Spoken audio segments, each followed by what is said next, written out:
Good afternoon, beautiful people, and happy Sunday. The Letitia James saga just keeps unfolding, and now it hits even closer to home. The New York Attorney General's grandniece, Nakia Thompson, is facing criminal charges in Virginia after allegedly threatening to punch an assistant principal, calling her a, quote, a bald-headed B-word.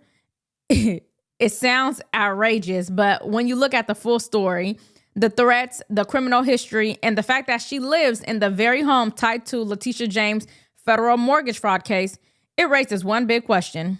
What's really going on behind the scenes with the state's top prosecutor and her family? It's a mess. Welcome to Nellie Miranda.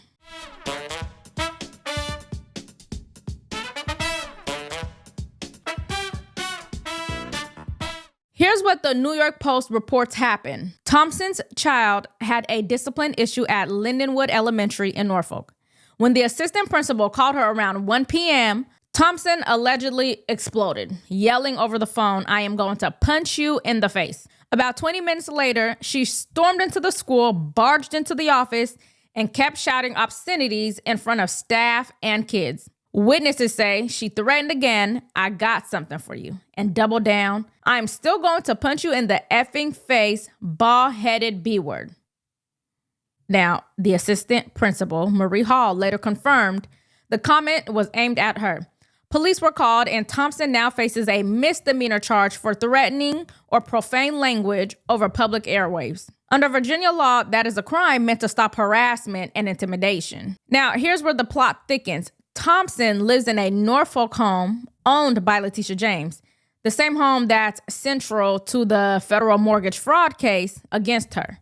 Prosecutors say that James bought that house in 2020 and signed documents claiming it was a second home for her personal use, which gave her lower mortgage rates. But investigators allege she never actually lived there. Instead, the home was occupied by others, including her grandniece, rent-free. Now, do you all really believe that Letitia James took out a mortgage, regardless if it's dirt cheap, so her adult niece can live there for free?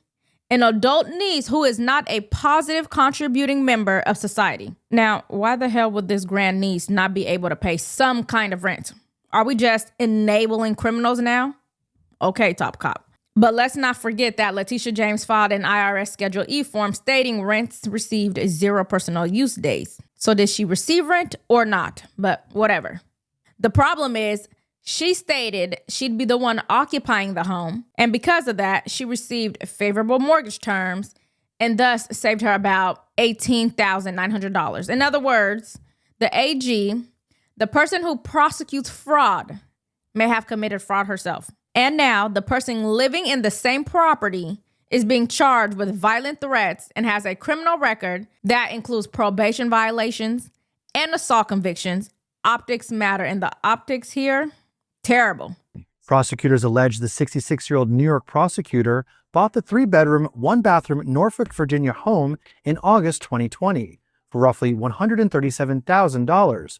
Most of which was financed with a $109,600 loan that prohibited it from being used as a rental investment property.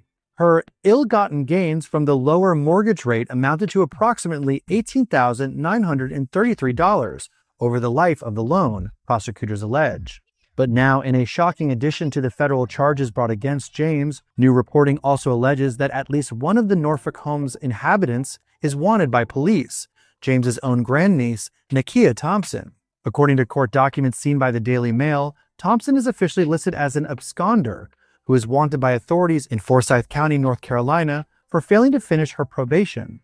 Keith Ackrey from the North Carolina Department of Corrections told the Mail that the 36-year-old was sentenced to probation for misdemeanor convictions for assault and battery and trespassing, and has willfully avoided probation supervision. Ackrey added that Thompson's crimes were considered low-level and thus non-extraditable.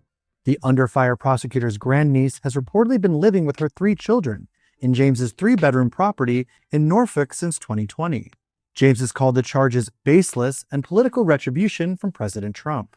In her first public appearance since the indictment, James joined a rally for NYC mayoral frontrunner Zohran Mamdani and called on rallygoers to stand together to defend our rights. Let's be real. This is the same Letitia James who spent years attacking President Trump, preaching about ethics and integrity. She built her entire career on promising to hold the powerful accountable. But now we see a different picture. An AG indicted for lying on mortgage documents and a family member tied to that same property allegedly threatening educators. In my opinion, this shows how Democrats love to play moral police until the spotlight turns on them. If this were a Republican AG or a Trump official, the media would have wall-to-wall coverage, but when it's one of their own, silence, spin, and excuses. This is what we mean by two tiers of justice, one for politically connected and another for everyone else. Now, to be fair, we cannot control our family members and how they live their lives, but what we can control is ourselves, our integrity, and how we choose to support those who engage in criminality. I don't know who's worse, Letitia James or her niece, Nakia Thompson. Nakia Thompson has absolutely zero respect for Letitia James or the position she holds. If you know that you have a family member in government who you are directly connected to, you would think that she would be on her best behavior out of respect for Letitia James and not to make her look bad. I mean, hell, out of respect that she's letting you live in her house rent-free. But instead, she chooses to embarrass Letitia James every chance she gets. You're going to punch an educator in the face because your child was probably acting out at school? You're not going to punch your child in the face, but the educator. I mean, no one should be punched in the face. And I don't know the entire story on what the child did, but nothing could have warranted this type of behavior. Black fatigue is at an all-time high. Even Black people are tired of ghetto Black people.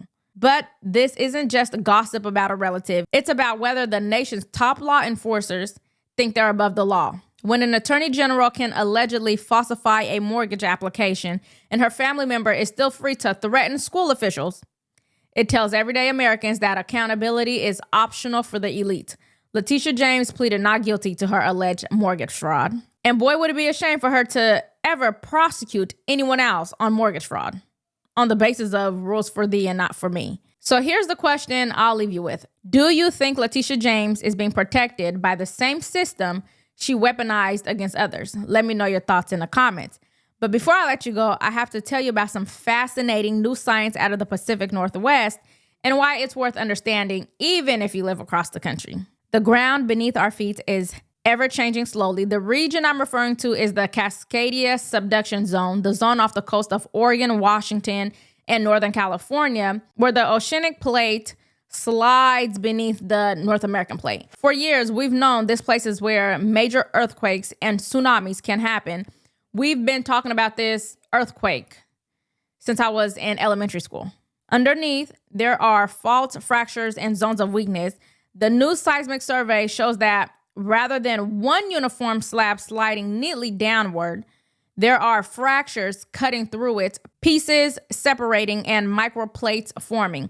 One major tear runs trench parallel, so along the direction the plate is sliding, and intersects a transformed fault, a sideways sliding boundary called the Nootka fault zone. This intersection is where the slab is fragmenting. So if you are in Oregon, Washington, or Northern California, local earthquake preparedness efforts continue to matter. If you are anywhere else, this is just a reminder of how science evolves, and there's a lot more to life than just politics. Do you live in one of these states? Let me know your thoughts in the comments, and if you got any value from this video, please make sure you like and subscribe to support the channel and ring the bell so you never miss an update. Thanks for watching, and I'll see you in the next one.